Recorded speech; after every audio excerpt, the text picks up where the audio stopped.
یہ جو سب تعلیم ہے تصوف کی، اس کا یہ مطلب نہیں ہے کہ انسان کا ظاہر ڈولنے لگ جائے، وہ کمزور بات۔ آدمی اپنی روحانی کیفیات اور اذواق میں ہو اور وہ دنیا میں فٹ نہ لگے، دنیا میں بیٹھتے اٹھتے وہ سینسیبل نہ لگے، وہ درویش فقیر لگے، سادہ سا نہیں۔ اسلام یہ بھی تقاضا نہیں کرتا۔ سیدنا عمر فاروق رضی اللہ تعالیٰ عنہ ایک مسجد میں تشریف لے گئے تو ایک شخص اپنی روحانی اذواق اور کیفیت کی وجہ سے بالکل ایسے گم سم، آلوف، گردن کندھے اس کے جھکے ہوئے اور بڑی نحیف حالت کے اندر نماز میں کھڑا۔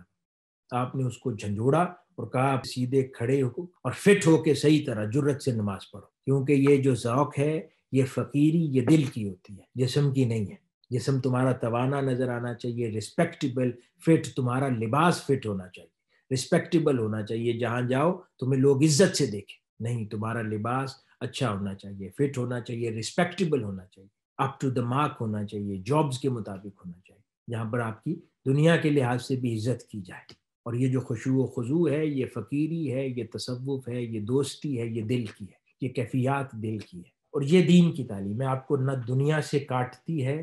ہاں، حضور شیخ الاسلام پروفیسر ڈاکٹر محمد طاہر القادری مدظ اللہ العالی آپ ارشاد فرماتے ہیں ہمیشہ کہ خود تو دنیا میں رہو، دنیا سے کٹو مت، خود رہو دنیا میں، لیکن دنیا کو اپنے دل میں نہ رہنے دو۔ حضور شیخ الاسلام says always that you live in this world but don't let this world live in your heart۔ دنیا کو استعمال کریں لیکن دنیا سے محبت نہ کریں کہ وہ محبت باقی ہر شے سے کاٹ دے۔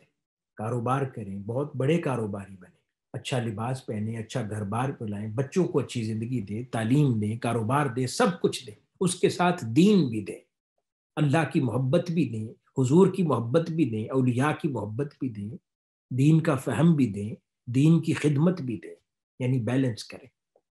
یہ مقصد ہے، یہ پیغام تھا آج کا۔